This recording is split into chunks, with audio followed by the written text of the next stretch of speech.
Di tengah keberagaman budaya dan kehidupan modern kota Surabaya, berdiri sebuah bangunan yang menjadi simbol toleransi dan persatuan, yaitu Masjid Cengho.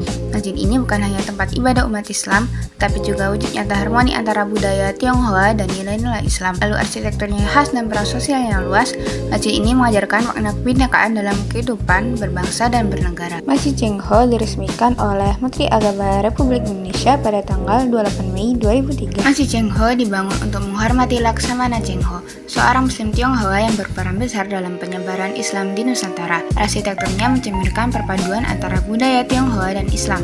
Warna merah melambangkan kebahagiaan, emas berwarna kemuliaan, dan hijau menjadi simbol keislaman. Ukuran bangunannya pun syarat akan makna. Dimensi 9 x 11 meter melambangkan dua filosofi penting. Angka 9 sebagai simbol Wali Songo, penyebar Islam yang berdakwah dengan damai dan penuh toleransi, dan angka 11 sebagai penghormatan terhadap Ka'bah, simbol arah dan kesatuan umat Islam. Dengan demikian, Masjid Cengho memadukan akar dakwah yang berakar di bumi Indonesia dengan orientasi spiritual yang universal. Desain masjid yang terbuka tanpa pintu juga mengandung pesan keterbukaan bagi siapapun, tanpa memandang suku, mazhab, ataupun agama. Masjid ini menjadi ruang inklusif di mana setiap orang dapat hadir dan merasakan kedamaian di dalamnya. Masjid Cengho tidak hanya menjadi tempat ibadah, tetapi juga pusat kegiatan sosial dan pendidikan. Kami berbincang dengan salah satu pengurus Yayasan Pendidikan Cengho Indonesia, Bapak Dion Sultan Cipta Dimulya, untuk mengetahui lebih jauh peran masjid ini dalam masyarakat. Selain beribadah, kita biasanya kalau hari raya umat Muslim standar ya, ada Idul Fitri, kita itu ya ada lagi yang baksos. Kita sering kemarin kita ada donor darah, kita ngundang tripartit. Jadinya misalnya kayak ada lab mana yang mau mengadakan donor darah, kita fasilitasi di sini. Habis itu mereka ada yang cek lab, harganya murah, venue-nya di sini. Nah, kita kerjasama dengan pihak-pihak seperti itu. Pernyataan ini menunjukkan bahwa Masjid Cengho menjunjung tinggi nilai kemanusiaan.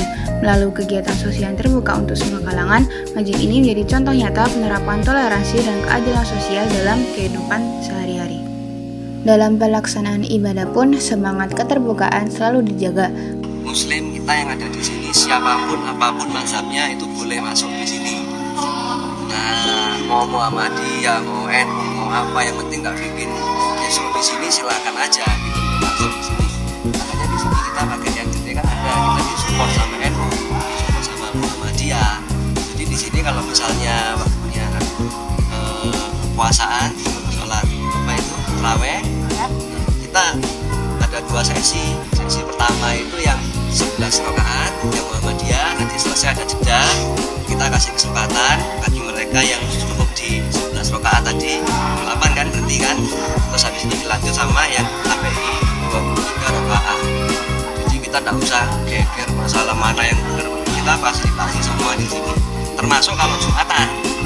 Nah, Jumatan tergantung sini imamnya mana. Kalau imamnya Muhammadiyah adanya sekali, kalau imamnya itu dari NU adanya kita 2 kali. Seperti itu.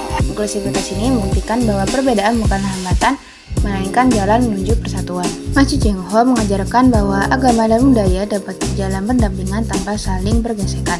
Akulturasi antara Islam dan tradisi Tionghoa di sini menunjukkan bahwa kebinekaan bukan sekedar semboyan, melainkan kekuatan yang menyatukan.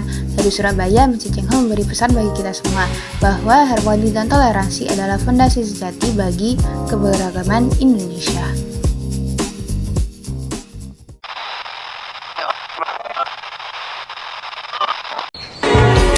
Ya piknikte salıncağa binerdim, salıncağa.